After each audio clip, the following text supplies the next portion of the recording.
Looking for love in all the wrong places. Looking for love in too many faces. Wanting love. Hey, I'm the birthday coach, Jeremy Ryden, saying you were born for more. More love, happiness, and success. And I want to help you achieve that through the secrets of astrology. How to activate your love life. How to attract your soulmate. How to bring more happiness into your everyday living.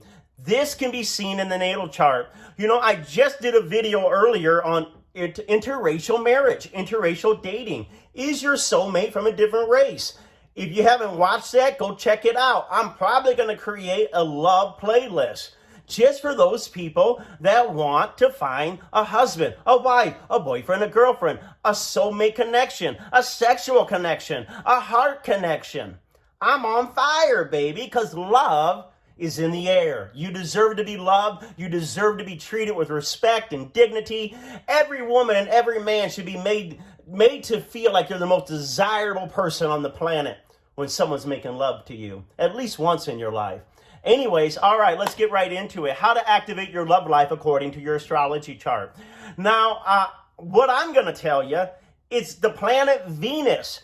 We want to look at Venus on activating your love life. Now, in old school astrology, they're going to tell you Venus is the woman for the man, meaning a man who wants to see what his wife looks like, looks to Venus. A woman that wants to see what her husband looks like, looks to Mars, possibly Jupiter. And so those are episodes that I will do down the road. But taking away gender, Venus itself is the planet of love. It's the planet of pleasure, sensuality. It's what makes us happy. I want to be happy. Don't you want to be happy? Everybody wants to be happy. In fact, some of the philosophers said the whole purpose of life is happiness. Now, I don't know if I necessarily agree with that, but I think we all want to be happy. And you can be happy by knowing where your Venus is in your natal chart. Wherever your Venus, whatever house or 12 houses, that house shows us where your happiness lies. Pleasure, what makes you truly fulfilled. So if your Venus is in the 12th house, you're a spiritual person. Spirituality makes you happy. Being in learning different cultures and things that are beyond just everyday conversation, it just livens you. If we threw that Venus in your 5th house, well, creativity makes you happy. Maybe it's arts and crafts and music, or even being around children lights you up and just makes you feel eternally young. And dating, romance, truly, if a Venus is in 5th house, this is your video, because romance makes you happy. Throw that Venus in the 7th, and it's a committed partnership. Someone you can depend on, count on. Someone that's going to be your ride or die. That person can make you happy, or even business in that 7th. So I'm just throwing out all these different houses, but the point that I'm trying to make, right here in this beautiful bedroom with my shirt matching the decor of the wall, is that if you're trying to attract, right, you're trying to meet, you're trying to create the environment where you can find someone that could possibly be a soulmate, possibly be a good dating period, romantic dating period, what house is that Venus in, and what sign is that Venus in? Because you have to do the activities of that house to meet your partner. Now, I know I'm screaming. Everyone out there, Jer, why you get so loud? It's because I'm hearing impaired. I wear a hearing aid, and so I'm loud by nature. Just turn the volume down, but don't lose your passion. Don't lose your passion to be out there and live fully.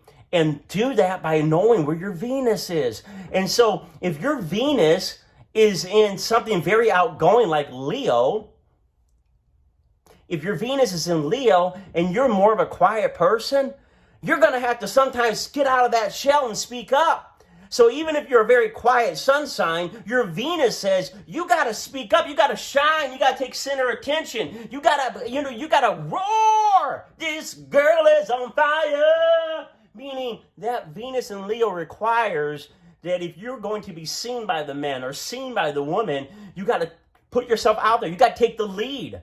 You got to take the lead. Even, I know we want to be chased, right? We want to be chased, right? But, even if you're a Venus Leo woman, you may have to do the flirting. You may have to make the initiation, because Leo's like that lion that goes after what it wants. It goes after the hunt. It makes that first, it pounces. And so I'm not saying you have to do that all the time, but, if Venus was in Leo, right, you want to go to the theater, you want to go to a sports arena, you want to go to fun places because Leo rules the 5th house.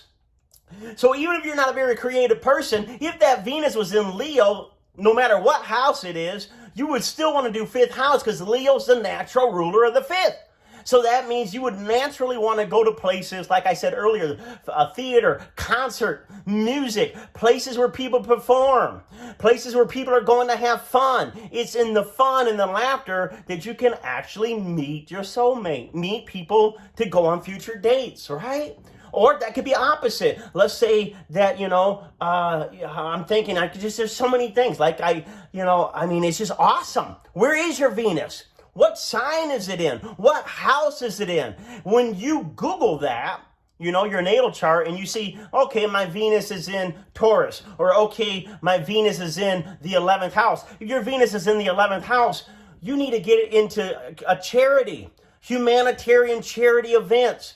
It's doing things that are helping other people, like a soup kitchen. You can meet your husband working at a soup kitchen, or donating clothes to Goodwill, or being a part of Big Brother and Big Sister. Why? Because the 11th house is the Aquarius house. It's the house of humanitarian, caring for humanity, charity, compassion, groups, being part of groups that are doing something to make the world better. That Venus is in the 11th, and you're a homebody. You got to get out of the home if you're going to get love in the heart, because the 11th house says groups. Your hopes, wishes, and dreams only come true by being part of a group. So whether that's either going to like a church group, or like I already said, a humanitarian group, or any group you're interested in. You may have an interest. I don't know, maybe you're a bird watcher. Hey, I'm now peeping Tom. I'm sorry, pull the shade. Some lady thinking I'm looking at her. But no.